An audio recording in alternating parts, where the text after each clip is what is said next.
우리 옆에 있는 분들과 한번 인사 나누겠습니다. 고맙습니다. 감사합니다.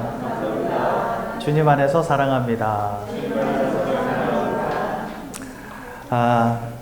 네, 오늘 말씀은 제2과 말씀 같이 보겠습니다.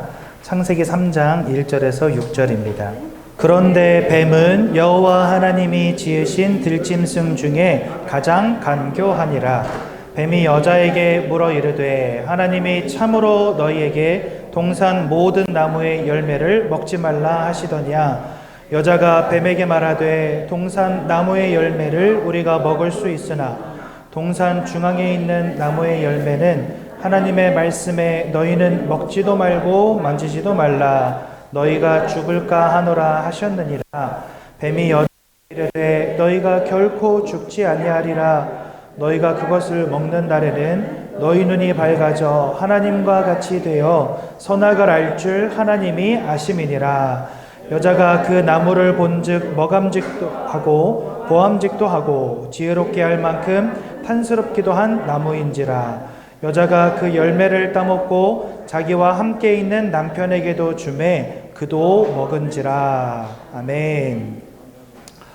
몇 년 전 이야기입니다. 제가 진해라는 동네에 갔어요.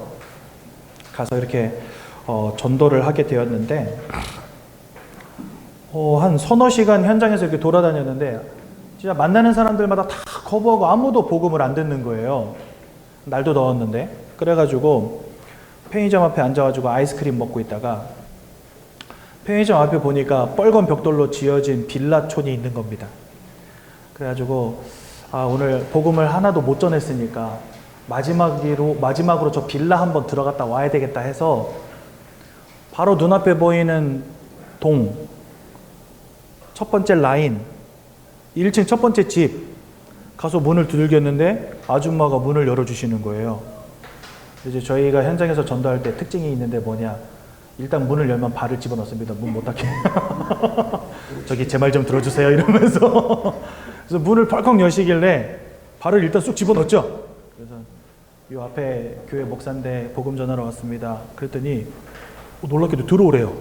보통 들어오라고 안 하거든요. 들어오래요. 보니까 귀에다가 이어폰을 꽂고 뭘 듣고 계세요. 그래서 뭐 듣고 계셨어요? 이렇게 물어보니까 그 빌라 앞에 있는 교회 목사님 설교 듣고 있대요. 그래서 교회 다니시는 분인가 보다 했는데 이야기를 나눠보니까 교회 다니는 분이 아니에요. 인생이 진짜 저 서울에서 남편 사업 성공해가지고 잘 먹고 잘 살고 있다가 한순간에 남편이 사업이 망하고 병이 들어가지고 길가에 나앉게 되고 전전하다가 진해까지 왔대요. 아이들이 공부 열심히 했는데 직장생활 제대로 못하고, 그래가지고 이 아줌마가 인생이 너무 고달프고 힘드니까 성당도 가보고 절도 가보고 한 겁니다. 근데 성당에 가서 말씀을 들어봐도 답이 안 되고, 절에 가서 불경을 외고 뭐 108배를 해봐도 뭔가 인생이 나아지는 것도 없고, 그래가지고 이제는 뭐 어디 가서 뭐 더 이상 하소연할 때도 없고 믿을 것도 없고 하니까 그냥 아무것도 안 하고 그냥 지내고 있었대요. 그러다가 집 앞에 테이프가 하나 그냥 놓여 있었던 거예요. 보니까 그 빌라 앞에 있는 교회 목사님이 매 주일마다 자기가 한 설교를 녹음해가지고 빌라에다가 다 뿌리고 있었던 거예요. 매주마다. 근데 그게 집 앞에 있었는데 아줌마가 요거 뭐지 하고 보니까 목사님 설교라는 거예요. 그래가지고 지금 그거 들어보고 있었다는 거예요. 인생이 답이 없고 뭘 해봐도 인생이 안 되어지고 이게 어떻게 해야 되나 하고 있는 찰나에 이거라도 한번 들어보자, 지푸라기라도 잡는 심정으로 들어보자 하고 듣고 있었는데 목사가 와서 문을 두들긴 겁니다. 그러니까 아줌마가 충격이 된 거지. 야, 이게 뭔 일이냐. 그래서 얼른 들어오시라고. 그래서 예수를 증거했습니다. 그리스도를 말해줬습니다. 사단의 역사를 말해줬습니다. 운명과 사주팔자를 말해줬습니다. 아줌마가 깜짝 놀라시더라고요. 다 자기 이야기래요. 예수 영접하겠냐? 당연히 영접하죠. 그래서 그 진해에 보면 새생명교회라고 있어요. 그 진해 새생명교회 연결하고 이렇게 왔거든요.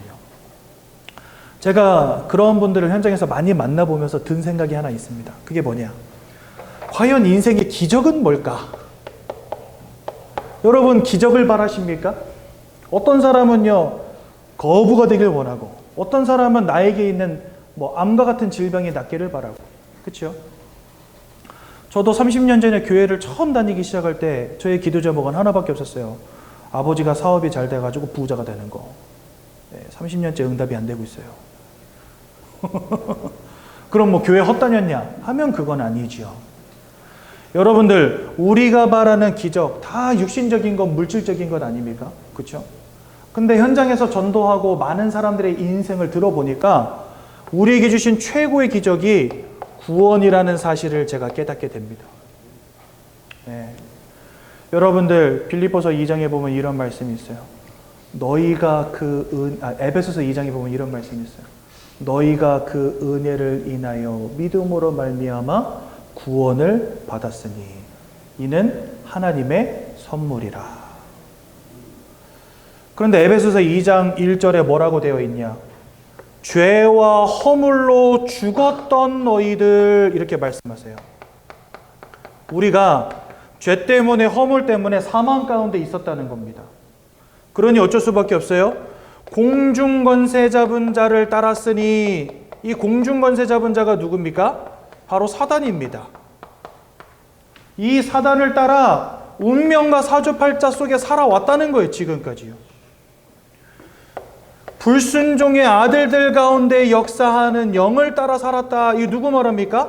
귀신을 말합니다.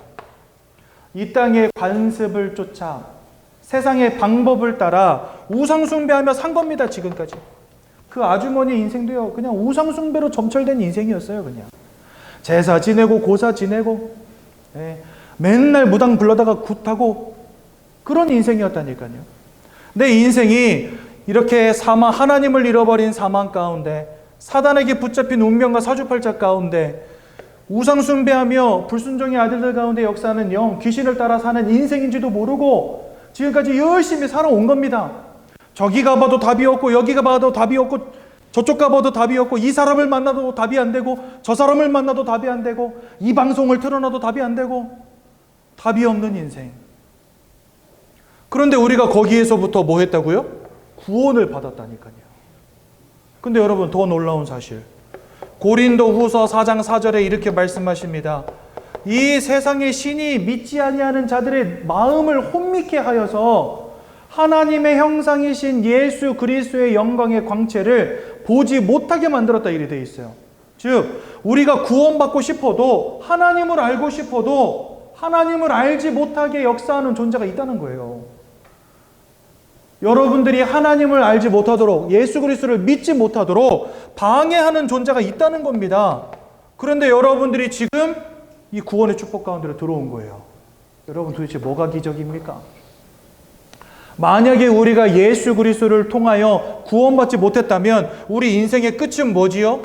계시록 20장 15절에 보니까 생명책에 이름이 기록되지 아니하는 모든 자들 불못에 던지우리라, 이렇게 되어 있습니다. 우리가 이 땅에서요, 많은 문제 가운데 살아가는 것도 억울해 죽겠는데, 이 땅 떠나가는 날 하나님 아버지 앞에 심판받고 결국은 어디로 던져지는 거예요? 지옥으로 던져지는 겁니다. 그러니 여러분 한번 생각해 보십시오. 지금 우리가 이 땅 살아가는 동안에 받은 최고의 기적은 뭡니까? 우리 아버지는요, 여전히 돈이 없어요. 그런데도 저와 우리 아버지, 우리 어머니 세 사람은요, 교회를 미친 듯이 다닙니다. 왜 그럴까요? 예수 안에만 있는 구원이 뭔지를 깨닫고 나니까 돈도 필요 없어. 성공도 필요 없어. 일단 나는 예수를 통해 구원받는 게 중요하니까. 그래서 여러분들, 나에게 와 있는 이 구원의 축복이 뭔지를 깨닫고 나니까, 야, 나는 진짜 기적 가운데 사는 사람이구나라는 사실을 깨닫게 된 거예요. 여러분들, 사람이 예수 그리스도를 말해줘도요, 안 듣는 사람들 천지입니다. 왜 그런지 아십니까? 하나님이 그 마음을 열어주셔야지, 하나님이 이 복음을 듣도록 허락하셔야지 이 복음도 들린다는 거예요. 똑같은 책, 이 성경을 똑같이 읽는데도 어떤 사람은 야, 이거 다 뻥이야 라고 말하는 사람도 있는데, 어떤 사람은 눈물 흘리며 읽는다는 거예요. 그것을 두고 뭐라 하는지 아십니까, 여러분들? 그게 바로 은혜라고 하는 말입니다. 하나님이 여러분들에게 은혜 주시지 않으면 이 영적인 사실들이 안 믿어져요.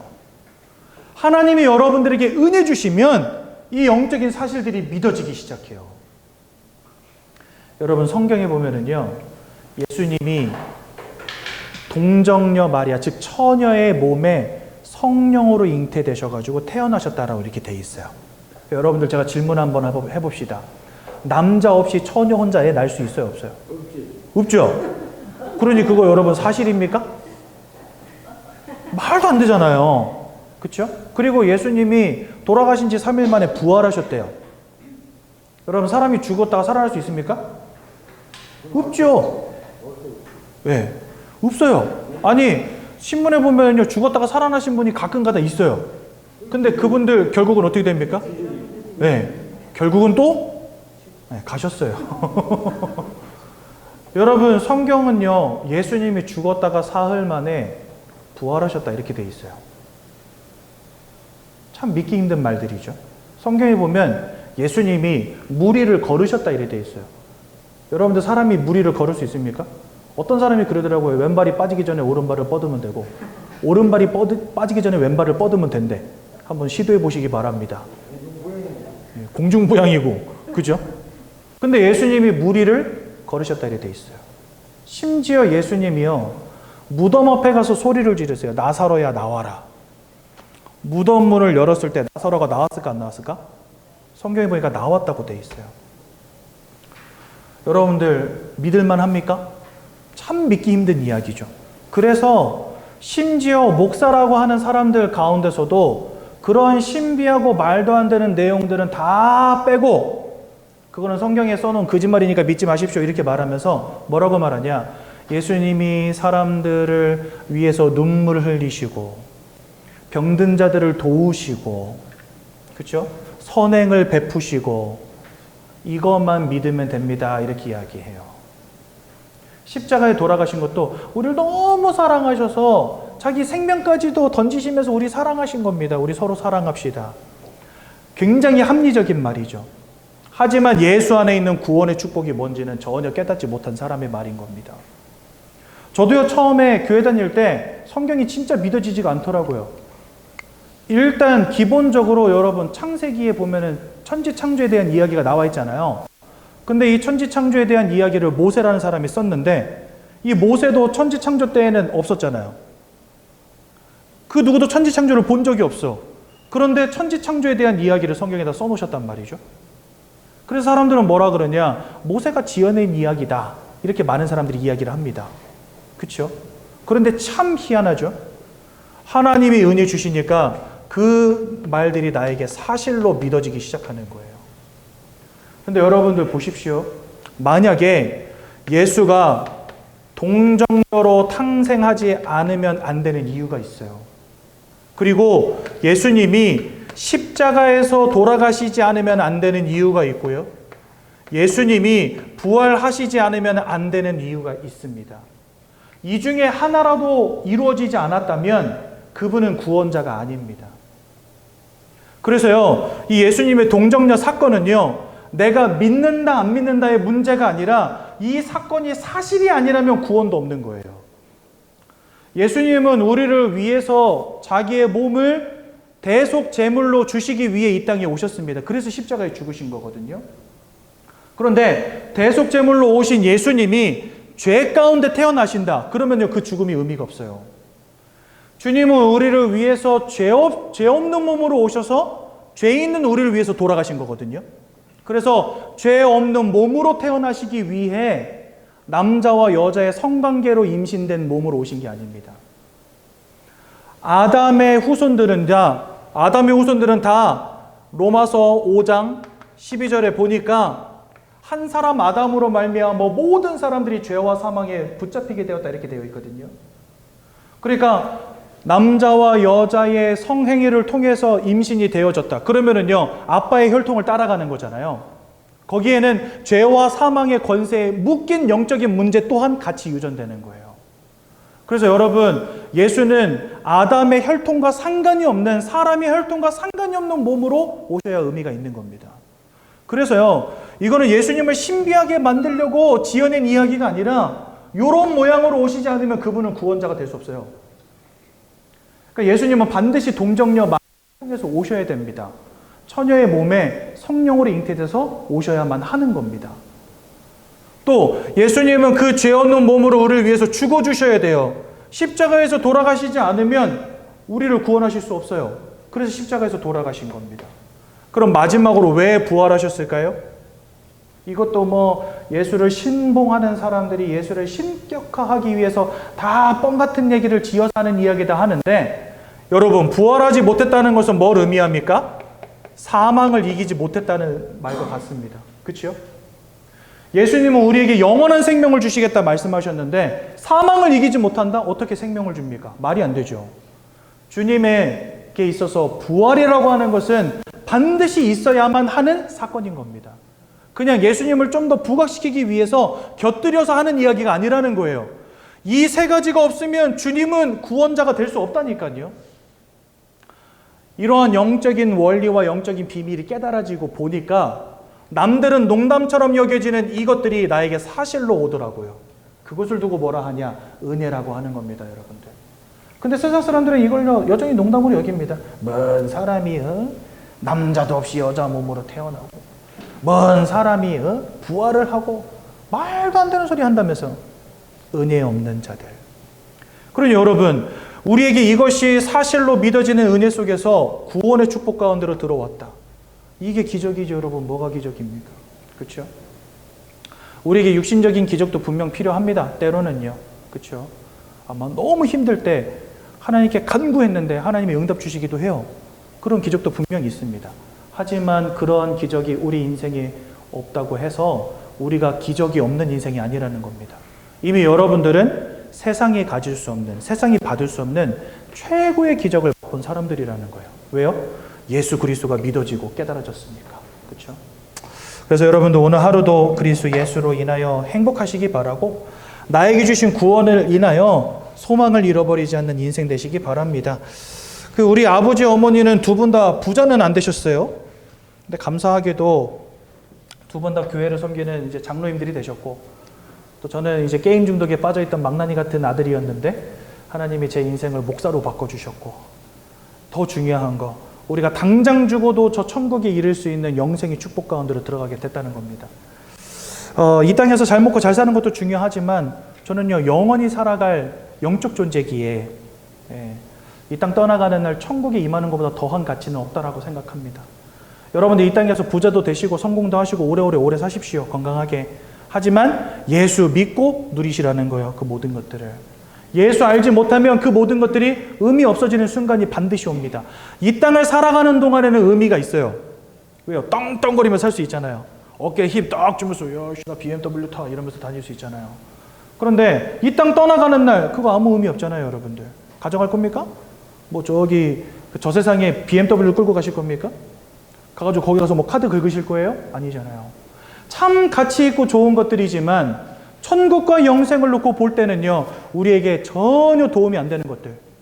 하지만 천국과 영생을 두고 볼 때 예수의 이름은 우리를 그 천국과 구원에 이르게 할 만한 능력이 된다는 사실.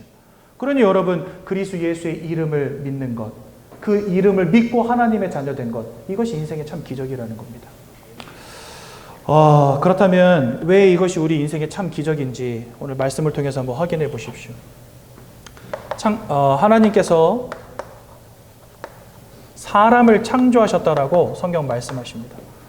창세기 1장 27절에 보니까 하나님의 형상을 따라 사람을 창조했다고 되어 있습니다. 이 말은 사람을 영적 존재로 지으셨다는 말과 같습니다.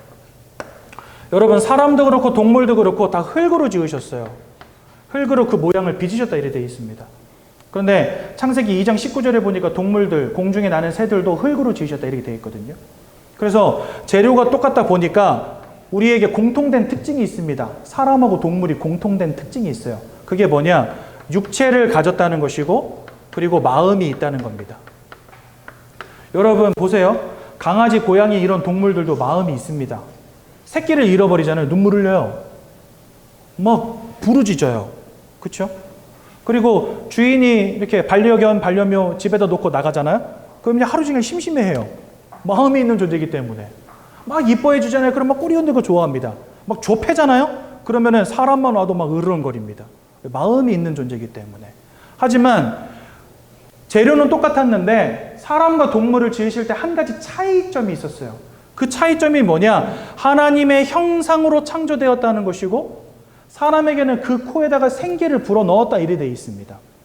그래서 동물도 육체를 가지고 마음을 가졌고 사람도 육체를 가지고 마음을 가졌지만 동물에게 없는 특징이 뭐냐? 사람만 영적 존재라는 겁니다. 무슨 말인지 이해가 되시죠? 여러분, 내가 강아지를 막 이뻐하잖아요. 그럼 강아지도 나를 좋아해요. 왜 그럴까요? 마음을 가진 존재이기 때문에 마음이 교감해요, 서로. 그래서 강아지도 내 마음을 알아요. 아이고 이쁘다 이러면 지도 좋다고 뭐 햇바닥 내밀고 막 꼬리 흔들고 합니다. 그렇죠? 왜? 주인의 마음을 아는 거예요. 내가 막 이러면은 강아지도 나를 두려워할 겁니다. 왜? 내 마음을 느끼는 거거든요. 그렇다면 하나님이 이렇게 우리를 영적 존재로 지으신 이유가 바로 거기 있습니다. 여러분, 하나님은 영이십니다. 눈으로 보이지 않는다는 거예요. 제가 현장에서 전도할 때 많이 받는 질문이 하나님 본 적 있니? 나보고. 나는 하나님 본 적이 없거든요. 본 적도 없는데 왜 믿니? 여러분, 하나님은 보고 믿는 분이 아닙니다. 우리를 영적 존재로 지으신 이유가 뭐냐? 영이신 하나님을 알고 영적으로 교감할 수 있는 존재로 만드신 거예요. 그래서 영이신 하나님을 알고 그분과 함께하는 축복을 누리도록 우리를 영적 존재로 만드신 겁니다. 여러분, 개, 고양이, 돼지 이런 동물들은요, 하나님 알지 못해도 상관없어요. 걔네들은 종교 활동 전혀 하지 않습니다. 영적 행위 전혀 하지 않습니다. 근데 사람들은 참 특이하죠. 제사상도 차리고 고사상도 차리고, 그렇죠? 달도 보고 절하고 나무 보고 절하고 돌도 보고 절하고, 사람들은 뭔가 영적인 행위를 합니다. 이유가 뭔지 아십니까? 영적 존재로 지으셨다는 거예요. 근데 처음부터 영적 존재로 지으신 이유, 근본적인 이유는 뭐냐? 영이신 하나님을 알고 하나님과 함께하는 축복을 누리라고 그렇게 만드셨다는 거예요. 이 땅을 창조하신 하나님, 천하 만물을 움직이시는 그 하나님을 우리가 알고 그 하나님과 교제할 수 있는 축복을 주셨다는 겁니다. 그래서 여러분들, 우리가 이 속에 있을 때 참 행복을 누리도록 하나님 그렇게 만드신 겁니다. 그런데 어느 날 이 모든 축복들을 잃어버리는 근본적 문제가 벌어진 겁니다. 그게 이제 오늘 이거의 내용인데요. 이거 내용 한번 같이 보겠습니다. 창세기 2장 16절에서 17절에 보면은 하나님의 선악과라는 걸 주십니다. 이 선악과를 주신 이유가 뭘까요? 여러분들, 많은 사람들이 이런 얘기 하거든요. 하나님은 왜 선악과를 만들어 놓으셔가지고 골치 아프게, 그놈의 선악과 안 만들었으면 따먹을 일도 없는데 왜 그거 만들어 놔가지고 이렇게 이야기하세요. 그런데 여러분들, 선악과는 주신 이유가 있습니다. 그게 뭐냐? 먼저 타락한 존재가 있었어요. 하나님이 이 땅을 창조하시고 먼저 타락한 존재가 있었어요. 그 존재 이름이 뭐냐? 바로 사단입니다. 그래서 이 선악과는요, 하나님이 우리를 지키심의 방편입니다. 왜냐하면 이 사단은 성경에 보니까 속이는 자, 꿰는 자, 이간질하는 자, 사기꾼이라고 되어 있어요. 그러니까 사람들을 속이고 넘어뜨리는 존재란 말이죠. 도적과 같은 존재란 말이죠. 반드시 아담과 하와를 속여 넘어뜨릴 것을 하나님 아셨기 때문에 그 사단에게 속지 말라고 하나님이 동산 중앙 가장 잘 보이는 곳에다가 선악과 세워두신 거예요. 그 선악과를 바라보면서 이 땅을 창조하신 이가 누구신지 기억하라고, 하나님을 기억하라고 하나님 선악과를 두신 겁니다. 예를 들자면 여러분, 이런 거예요. 제가 집 밖에 나갈 때 아이들만 집에 있으면요, 뭐라고 말하고 나가냐면, 낯선 사람 오면 문 열어주지 마.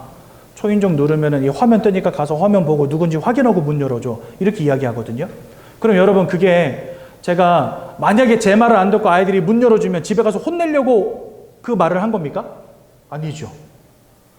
아이들을 집안에다 가둬놓으려고 그 말을 한 겁니까? 아니죠. 밖에 강도 도적과 같은 나쁜 놈들이 있으니까 아이들을 지키려고 한 거죠. 마찬가지입니다. 하나님 선악과를 주신 이유가 바로 그거예요. 고약해서 만드신 게 아니고, 타락하게 만들려고 만드신 게 아니고, 사단이라고 하는 영적 존재가 있기 때문에 하나님의 말씀을 기억하라는 겁니다. 선악과를 보면서 하나님을 기억하라고 주신 거라는 거예요.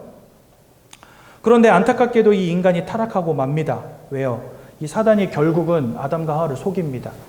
이 사단이라고 하는 존재는요, 에스겔서 28장에 보니까 아름답고 지혜로운 존재로 만들어졌다, 왕의 권세를 가진 자로 만들어졌다라고 되어 있어요. 그런데 이 사단이 결국은 교만하여지게 됩니다. 하나님이 그 사단을 만드신 게 아니고 하나님은 천사 장들을 만드셨는데 그 중에 하나가 타락해서 사단이 됐거든요.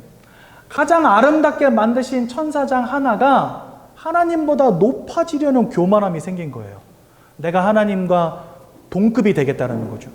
그래서 하나님보다 더 높은 곳에 내 자리를 두겠다 이렇게 말하고요. 내가 가장 높은 지극히 높은 이와 내가 비길이라 이렇게 고백합니다. 그러니까 한마디로 자기가 하나님처럼 되겠다라는 마음이 들어버린 거예요. 그걸 두고 뭐라고 하냐? 교만이라고 하고 죄라고 합니다. 그러니까 이 천사장 하나가 이런 죄 가운데 빠지게 된 거고, 그래서 하나님께 대적하게 됩니다. 대적했는데 결국은 이 땅 가운데로 쫓겨나게 돼요. 그게 계시록 12장 9절에 보니까 사단이 이 땅 가운데로 내쫓기게 되었고 그를 따르는 무리들이 함께 타락하게 되었다라고 말씀하십니다. 그 땅으로 내쫓긴 그 순간부터 이 녀석이 사단이 된 겁니다. 그래서 이 사단은 요한복음 10장 10절에 도적으로 빼앗고 죽이고 멸망시키려는 자가 되었고요. 결국은 창세기 3장의 아담과 하와를 유혹해서 넘어뜨립니다. 그러니까 여러분, 이 사단이라고 하는 존재는 하나님의 형상대로 창조되어진 인생을 망가뜨리는 거, 그게 목적인 거예요. 그래서 결국 아담과 하와를 무너뜨립니다. 그 방법이 뭐냐? 그게 바로 하나님의 말씀을 불순종하는 원죄를 짓게 만드는 거였어요. 하나님은 선악과 따먹지 말라 하셨는데 이 아담과 하와가 선악과를 덜컥 따먹어 버린 겁니다. 그렇죠? 그 하나님 말씀에 불신앙하고 불순종하게 된 거죠. 근데 이 불신앙하고 불순종한 그 계기가 누구라고요? 네, 바로 이 사단. 그러니까 이 사단 때문에 하나님은 선악과 세워두시고 속지 마 하신 건데 안타깝게도 아담과 하와가 속은 거예요. 그 결과로 하나님과 단절되게 된 겁니다. 로마서 3장 23절에 보니까 하나님의 영광에 이르지 못하게 되었고요. 에베소서 2장 1절에 보니까 죄와 허물로 말미암아 영적 사망 가운데 던져지게 되었다. 이렇게 설명하십니다.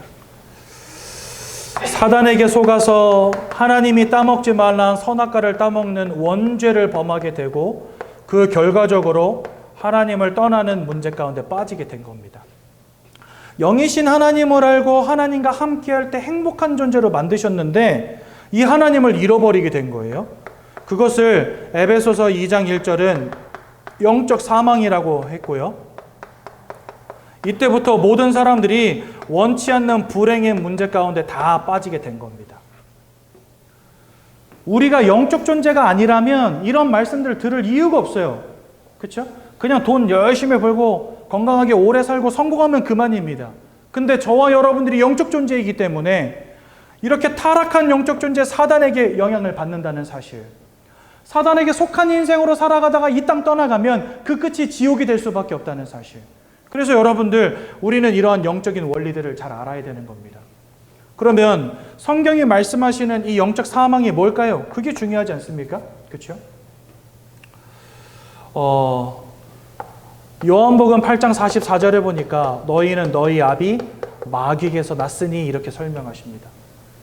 요한일서 3장 8절에 보니까 죄를 짓는 자마다 마귀에게 속하였나니 이렇게 되어 있습니다. 즉 저와 여러분들이 마귀에게 소속되었다라고 성경은 말씀하세요. 그런데 이 요한복음 8장 44절에 마귀를 두고 살인자라고 말씀하시고 거짓말장이라고 말씀하십니다. 그리고 요한복음 10장 10절에는 도적이라고 표현해 놓으셨어요. 모든 것을 빼앗고 죽이고 멸망시키려는 영적인 존재. 이런 영적인 존재에게 지금 저와 여러분들이 영적으로 소속되어 있다는 겁니다. 언제부터요? 하나님을 잃어버린 그 순간부터. 이것을 세상 말로는 뭐라고 하냐? 운명사주팔자라고 하는 겁니다, 여러분들. 여러분, 이 운명사주팔자라는 것, 우리 힘으로 바꿀 수 없는 거 다 아시지요? 세상 사람들도 그거 다 알고 있습니다. 그러니까요, 내 미래가 궁금해가지고 가서 점도 치고 굿도 하고 부적도 갖다 붙이고 하는 거 아닙니까? 이 자리에 오신 많은 분들 가운데 지금까지 교회 한 번도 안 다녀오신 분들 가운데서는요, 아마 굿도 해보고 점도 쳐보고 해보신 분들 있을 거예요. 저도 어렸을 때 할머니 손에 이끌려가지고 점쟁이들 많이 찾아다녔어요. 우리 동네에 이렇게 돌아다니면서 점 쳐주는 점쟁이들이 예전에 많았거든요. 그러니까 우리 동네에도 주기적으로 그런 사람들이 왔었어요. 그러니까 저희 집에 사랑채라고 있었는데 그 사랑채를 항상 비워놨다가 그런 사람들 오면 저희 할머니가 그 사람들 거기다 모셔놓고 동네 사람들 다 불러다가 점치게 했었어요. 그러니까 그러니까 저도 어렸을 때 거기 끌려가가지고 많이 점쳤죠. 할머니랑 같이. 그러니까 이 운명과 사주팔자라는 것에 묶인 인생이 되어버리고 만 겁니다. 그렇죠? 나는 행복하고 싶지만, 성공하고 싶지만 자꾸만 원치 않는 불행과 문제가 올 수밖에 없는 운명과 사주팔자에 사로잡힌 인생. 언제부터요? 하나님을 잃어버린 순간부터. 그러니 여러분, 그 속에서 사람들의 마음과 생각이 다 무너지고 있는 겁니다. 왜일까요, 여러분들? 사람은 영혼을 가지고 마음을 가지고 육신을 가진 존재인데, 사람이 마음이 무너지잖아요. 그럼 육신이 병들어 버려요. 왜냐? 이 마음과 육신이 유기적으로 혼합되어 있는 존재이기 때문에. 여러분들, 마음과 몸이 하나입니다. 따로 분리할 수가 없어요. 하나이기 때문에. 영혼도 마찬가지입니다. 영혼과 마음과 육신을 따로 분리할 수 없어요. 여러분들의 영혼이 육신을 떠나가는 날이 무슨 날이에요? 죽는 날이에요. 이 떠나면 죽는 거예요, 여러분들. 그러니까 영혼과 마음과 육신이 하나인 것입니다. 근데 이게 하나다 보니까 골치 아픈 문제가 한 가지 있어요. 그게 뭐냐? 어느 한 축이 무너지면 다른 축도 영향을 받는다는 사실. 그런데 우리가 하나님을 잃어버린 채 이 마귀에게 속한 자가 되었다 하지 않았습니까? 이 영향력이 여러분들의 마음과 생각에도 가는 겁니다. 세상이 점점 좋아지지만 인생의 문제가 해결되어지지 않는 이유가 뭔지 아십니까? 예, 모든 사람들이 사단에게 붙잡힌 이 영적인 문제 가운데에서 마음과 생각이 자꾸 영향을 받고 있는 거예요. 아무리 좋은 집에 살아도, 좋은 차를 끌어도, 통장에 돈이 많아도 이 불안함이 사라지지 않는 거예요, 사람들이. 뭐 공황장애가 오고, 여러분들 성공하고 인기도 많고 돈도 많은 사람들이요, 공황장애 때문에 고통당하고 있다니까요. 저 강남의 펜트하우스 사는 아줌마들이 우울증 약 먹고 있다니까요. 왜 그럴까요? 돈이나 성공이나 명예, 권력, 건강이 내 인생의 행복의 조건이 되어지지 못하고 있다는 반증입니다. 왜? 사람이 영적 존재이기에. 그러니까 피곤한 존재예요, 사실은요, 여러분들. 저와 여러분들이 영적 존재가 아니라면 이런 고통 겪을 이유도 없어요. 그런데 우리가 지금 이와 같은 고통 가운데 있는 겁니다. 왜? 영적 존재이기 때문에. 물론 여러분들 마음과 생각의 문제가 무조건 여기서부터 시작된 건 아닙니다. 그렇죠? 그런데 분명히 지대한 영향을 끼치고 있다는 사실. 그게 중요한 거죠. 뭐 마음이 무너졌다고 해서 사람들이 다 육신적으로 병들고 하는 건 아니잖아요. 하지만 분명히 마음이 무너졌을 때 육신이 영향을 받는 건 분명합니다. 그걸 말씀드리는 거예요. 나에게 영적인 평안함이 있느냐 없느냐가 그래서 중요하다는 겁니다. 하나님과 함께하는 이 영적인 축복을 누리는 것이 우리 인생에서 그만큼 중요하다는 겁니다. 그런데 이것은 잃어버린 채 다 돈, 성공, 명예, 권력, 건강 따라가며 살고 있잖아요. 모든 것 다 가졌는데 마음과 생각이 무너진 인생 되어버리고 말았어요. 그렇죠? 많은 사람들이 우울증으로, 조울증으로, 막 정신분열의 문제로, 공황장애로, 두려움으로, 근심으로, 걱정으로 살아가고 있다니까요. 또한 이와 같은 영적인 배경이 우리의 삶과 육신에도 지대한 영향을 끼칩니다. 너무나 많은 사람들이 질병의 문제로, 실패의 문제로, 그렇죠? 마음이 안정이 안 되고 삶이 안정이 안 되니까 결국은요, 부어라 마셔라 할 수밖에 없어요. 너무나 많은 사람들이 알코올 중독이 되고, 게임에 중독되어 버리고, 마약에 중독되어 버리고, 음란에 중독되어 버리고, 다 무너진 인생 살고 있는 겁니다. 그렇게 살아가다가 결국은 가정이 깨어지기도 하고, 극단적인 선택을 하기도 하고, 그렇죠? 너무나 많은 인생의 문제 가운데 지금 여러분 자살률이 계속해서 증가하고 있어요. 세상이 점점 발전하는데 자살률도 증가하고 있고 정신병도 증가하고 있고. 아니, 세상이 좋아지면 자살률도 떨어지고 정신병도 해결이 돼야 될 거 아닙니까? 그렇죠? 근데 그렇지 않다니까요. 앞으로는 더 심각한 문제들이 계속해서 일어날 겁니다. 서초역에서 칼부림했던 22세 남자, 이 사람 때문에 수십 명이 다쳤어요.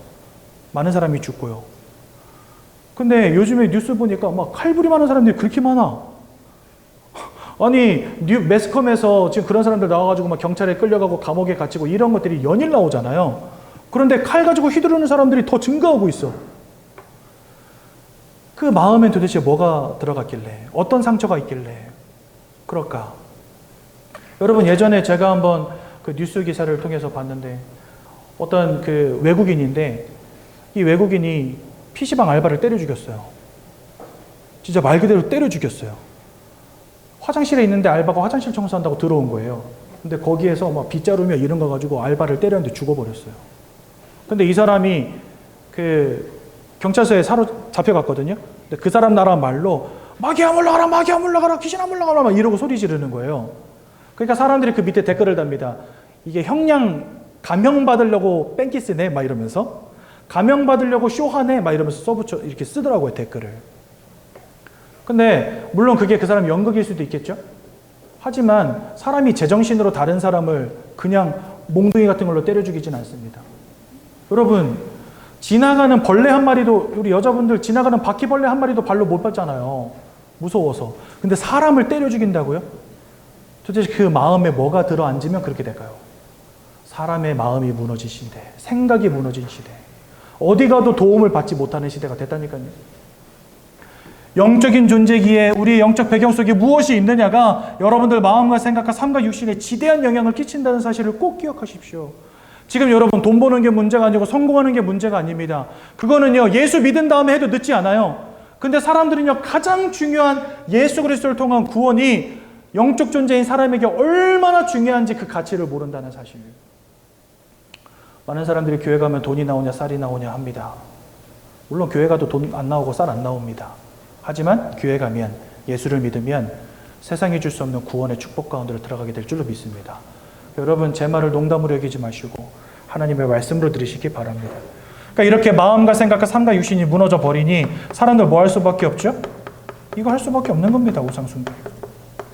깎아놓고 빌고, 차려놓고 빌고, 쫓아가서 빌고, 데려다가 빌고, 모셔다가 빌고. 그렇죠?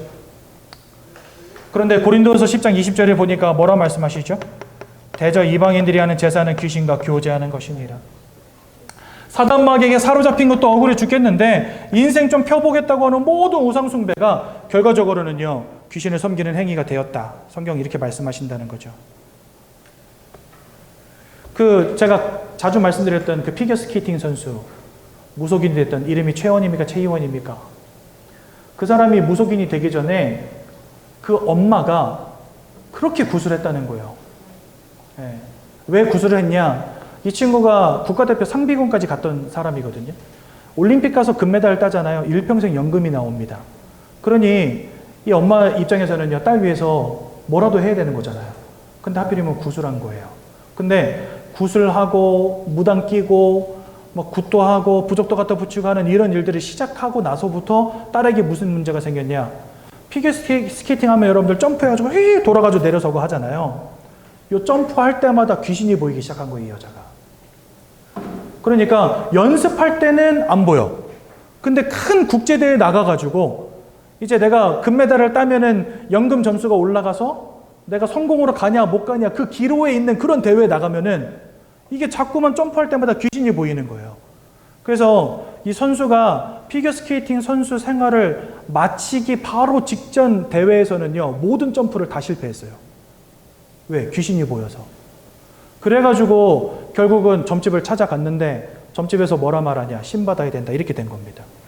그 피겨스케이팅 선수가 꿈이고 금메달이 꿈인데 지금 당장 무속인이 되게 생겼잖아요.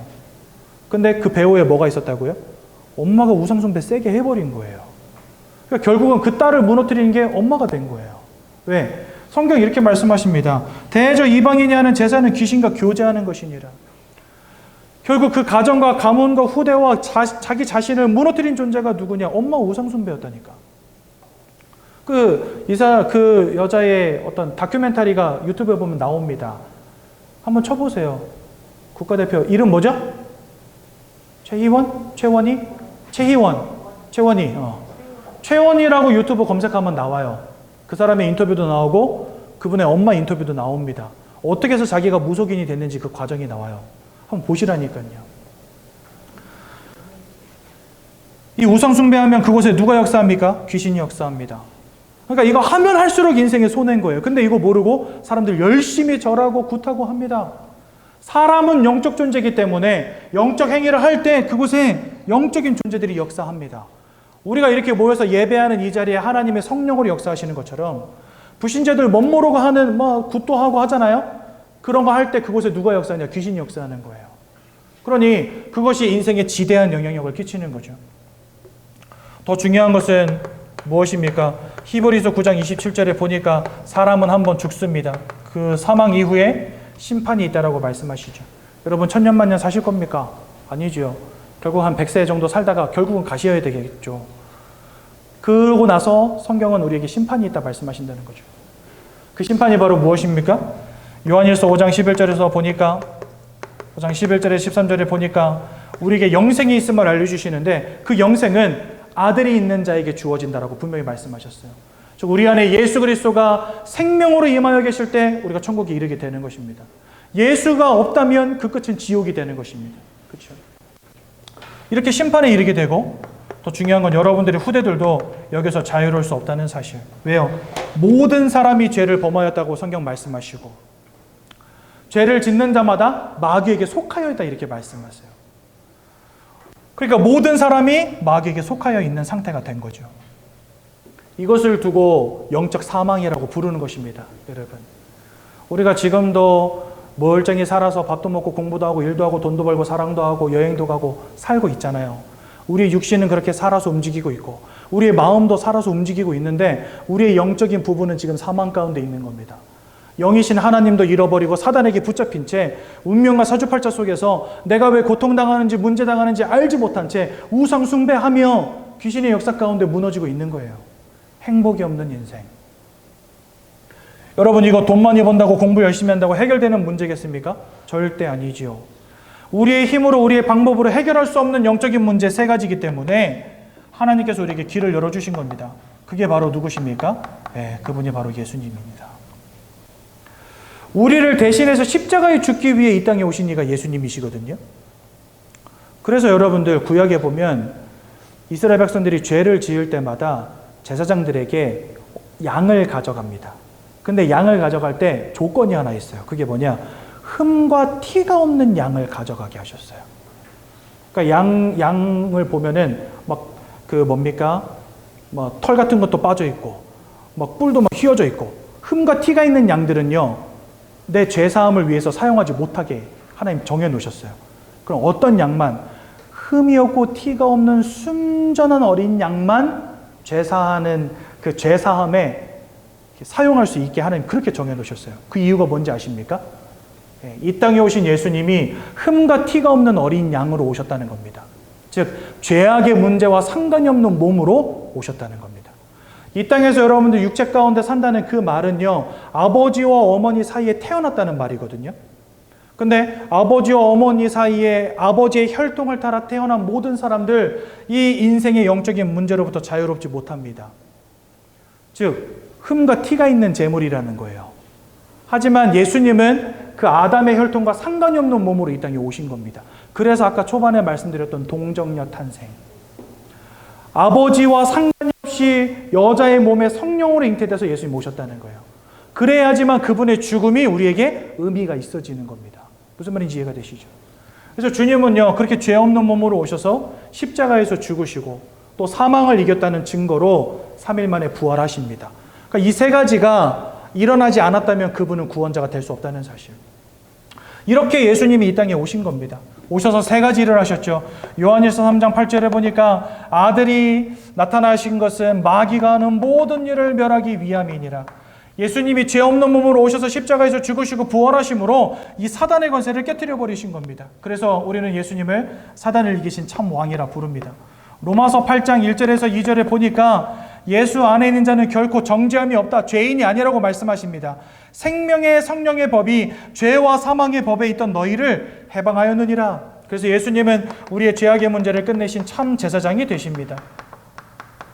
또 요한복음 14장 6절에 보니까 내가 곧 길이요 진리요 생명이니 나로 말미암지 않고는 아버지께로 올 자가 없느니라 이렇게 말씀하세요. 하나님을 떠나버린 우리 인생을 하나님 만날 수 있도록 우리 인생을 위해 예수님이 길을 열어주신 겁니다. 그래서 우리는 예수님을 참 선지자라고 부릅니다. 이분이 2000년 전에 이 땅에 오셔서 우리를 위해서 고난당하시고 고통당하시고 십자가에서 못 박히시고 모든 보혈을 흘리시고 우리를 위해서 생명을 내어주심으로 또 돌아가신 지 사흘 만에 부활하심으로 우리를 위한 구원을 완성하십니다. 그래서 예수님을 우리는 누구라고 부릅니까? 바로 그리스도라고 부르는 것입니다. 영적인 존재인 우리가 영이신 하나님을 잃어버린 채 또 다른 영적 존재 사단에게 붙잡히게 되었는데 이 모든 인생의 근본적 문제를 죄 없으신 예수님이 십자가에서 죽으시고 부활하심으로 십자가 위에서 끝내버리신 겁니다. 그래서 여러분, 우리가 그 예수를 믿고 마음에 영접할 때 하나님의 자녀가 되어지는 것이고, 그때 우리가 구원의 축복 가운데로 들어가게 되는 것입니다.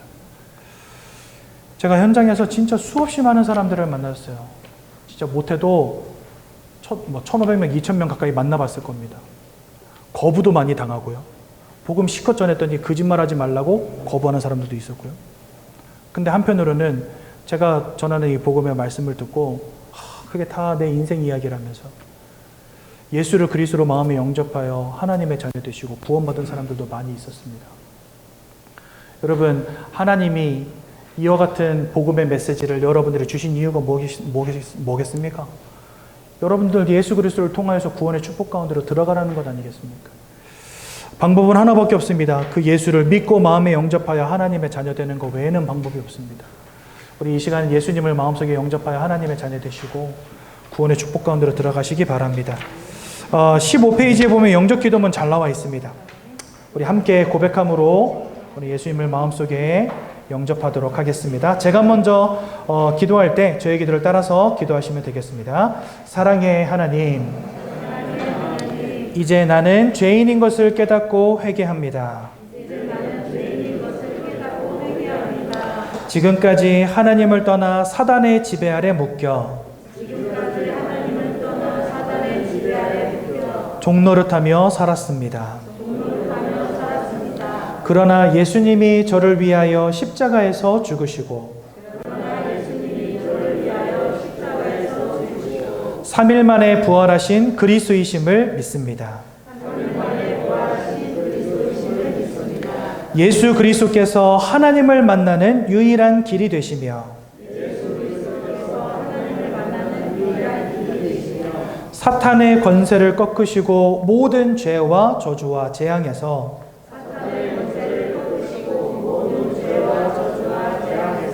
나를 해방하신 그리스도 되심을 믿습니다. 지금 이 순간 내 마음의 문을 열고 예수님을 나의 구주로 나의 주인으로 내 마음에 영접합니다. 나를 구원해 주심을 감사드립니다. 앞으로 하나님의 말씀과 뜻대로 살겠습니다. 지금부터 일평생을 세밀히 인도해 주옵소서. 예수 그리스도 이름으로 기도합니다. 아멘. 제가 한번 기도하고 오늘 말씀 마치겠습니다. 하나님, 은혜 감사합니다. 우리 인생의 참된 기적은 우리가 예수가 그리스도라는 사실이 믿어진다는 것, 하나님의 자녀가 되었다는 것, 구원의 축복 가운데 들어왔다는 것인 줄로 분명히 믿습니다. 우리 성도님들에게 그리스도 예수를 통하여 이미 구원의 축복이 와 있음을 믿음으로 고백하게 하시고, 이 구원의 확신이 흔들림이 없게 하셔서 저 천국에 이르는 놀라운 축복 누리게 하여 주옵소서. 이 모든 말씀 예수님의 이름으로 기도드렸습니다. 아멘.